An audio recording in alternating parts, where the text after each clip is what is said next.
Ассалаумағалейкум достар. Монетизация дегеніміз не? Оны қалай қосуға болады? Қандай шарттары бар? Нені білу қажет? Талқылайық.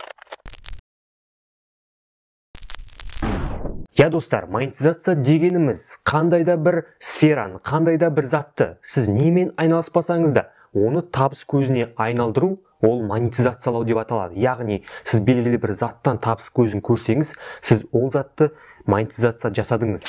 Яғни, табыс көзін таптыңыз. Бір сөзбен ақша таптыңыз.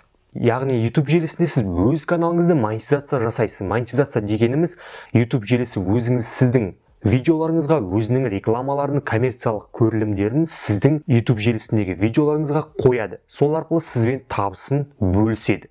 Бұл жерде YouTube желісіне монетизациялау дегеніміз осы. Достар, сіздерді монетизация каналдарыңызға қосу үшін бұл өте оп-оңай. Жаңағы творческий студияға кіріп, монетизация деген бөлімді таңдап, соның ішіне начать деген бар. Бірақ бір затты білу қажет, достар, оған монетизацияны қосу үшін сіздің YouTube каналыңызда белгілі бір шарттары бар. Мысалға айтатын болсақ, монетизацияны қосу үшін сіздің каналыңызда 1000 подписчиктен жоғары және барлық көрілімдер саны 4000 сағатты құрау қажет. Яғни, бір сөзбен жуықтап алғанда 44000 көрілімді жинау қажет. Сол кезде сіз монетизация қоса аласыз, және де өз каналыңызды монетизация жасай аласыз. Яғни, 1000 подписчик және 44000 көрілім болса, монетизация қоса аласыз. Бұл жерде тағы да монетизацияны қосу барысында нені білу қажет, достар? Монетизацияны қосқаннан кейін сіздерде Google AdSense болуы қажет. Google AdSense дегеніміз, жаңағы сіз өзіңіздің каналыңызды монетизацияға отырғызғаннан кейін сіздің ақшаңыздың, табыс көзіңіздің барлығын есептеп отыратын Google AdSense, қанша реклама жасалды.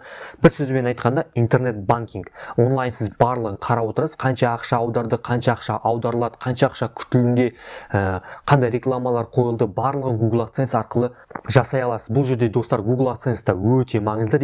Регистрация жасау кезінде, достар, Google AdSense-қа адрестарыңызды, мекен-жайларыңызды, ұялы телефондарыңызды, қай жерде почта, өз қазпошталарыңыздың индекстарын барлығын дұрыс жазуларыңыз керек, достар. Өйткені сіздерге өзіңіздің жаңағы жеке тұлға екеніңізді анықтайтын, растайтын сіздерге код жібереді. Жаңағы Google-дан сізге код келеді.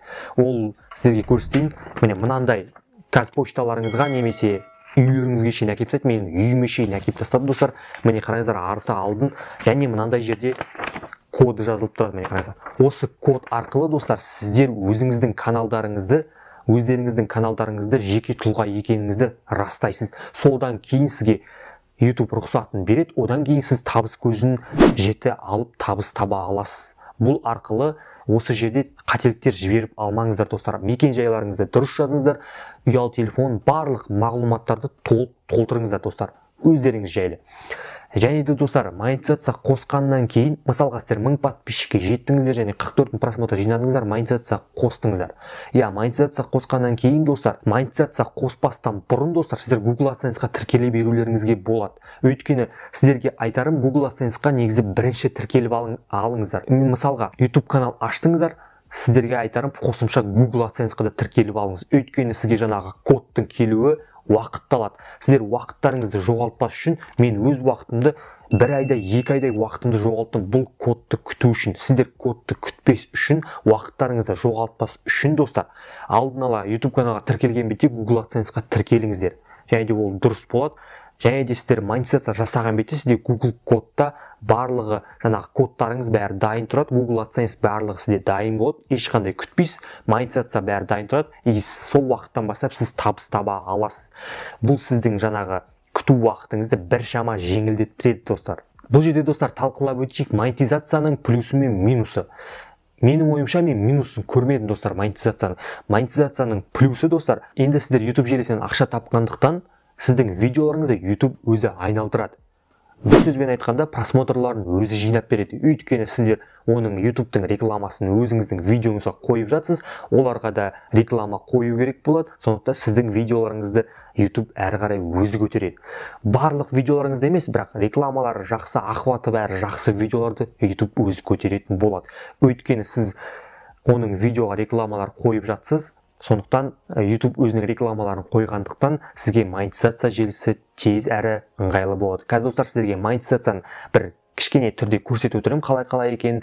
Кішкене түсіндіре кетейік. Монетизацияға сіз запрос жібересіз. Монетизацияға запрос жібергеннен кейін бір 15 күнде қаралады.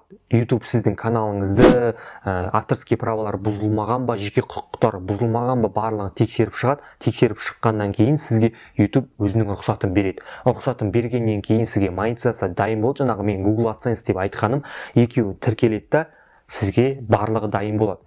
Одан кейін сіз YouTube желісінен ақша таба аласыз. Сіздің видеоларыңызда коммерциялық көрілімдер, яғни рекламалар пайда болады. Мынандай рекламалар немесе мынандай рекламалар пайда болады.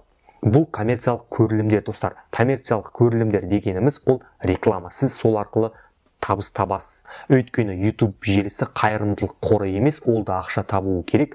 Сол арқылы сіздің видео жаңағы монетизация мен Google AdSense арқылы сіздің видеоларыңызға өзінің